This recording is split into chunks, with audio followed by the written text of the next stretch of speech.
Hello, good morning mga parikoy. So yun nga adlaw, may daw nga event nga to na atindiran. Ang title ng event is Content Creator and Convergence. Bali na imbitaran nga tanan mga content creators and vloggers han LGU han sulat. At dahil usa kita sa naimbitahan nga wannabe content creator han sulat, kaya naman for the go ang inyong parikoy.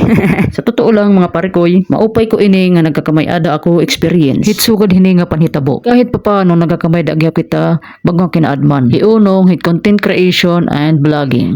Discuss nga ni dinhi ang mga do's and don'ts nga damo pa nga mga bagay. Dinhi gihap gintatawag usa-usa para magyakan na printe about ang mga experiences bilang usa nga content creator ngan vlogger. Sa totoo lang marisula pero mamadamang kulba ang pagyakan ditohan printe. Feeling ko nga nagkakarag-karag na nakboyong. Ay, wala ko mga yanit. Dara kay di man ni arat iyo parikoy nga magyakan ni tatubangan kada man nga tao pero nagpapasalamat lagi pa ako nga natagan ako ng oportunidad nga sugad hini. So dinhi naman nga part mga parikoy is ang akong pinakapaborito nga part hanya tanan. Kasi dinhi ang tibuga na. Damo nga ni dinhi magduro-dila nya magras nga pagkaon nga darahan kada tag sa amon. Pero ang pinaka-highlights dinhi ang palitson ng Anton mahal na mayor. Kaya naman gititinadtad pa lang nga ang litson sige na akong paglinalaway.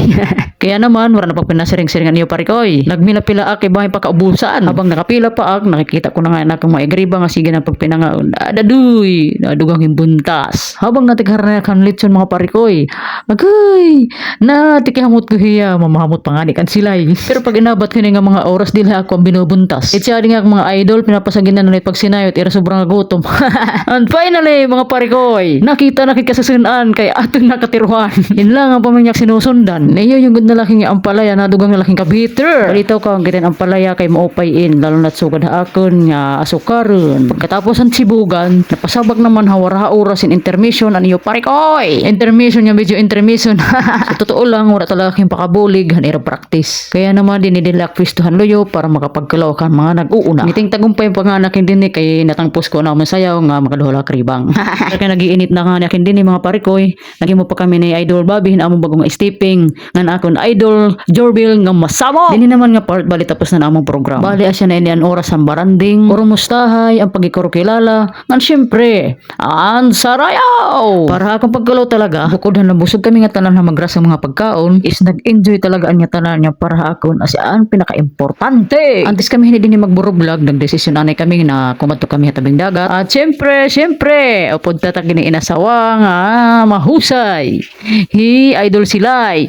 Chares. Ang kaupod nga namon din yan among mga kasi content creators. Nga nagsungkod na nga din ni parikoy gayo kay makuri na ba hindi makabalance kay magtatabok kami han San Juanico Bridge han sulat. Pagkatabok namon asa nain mga parikoy an iyo makikita. Very relaxing it view, aliwalas at higit sa lahat priskong-prisko ang hangin. Para hakon mo payangan nga parasyadahan ng pamariguan. Para hit magparamilya, magsarangkay, magjuwa, sana all. Bali yung karyag niya bumisita nga di mga parikoy. Located la inihiya didiha, Paninihian Beach Resort, Barangay San Francisco, Sulat, Eastern Samar. So yan lang naman mga parikoy. Thank you so much for watching my first vlog. Papalo, like and share mga parikoy. Hanggang sa muli.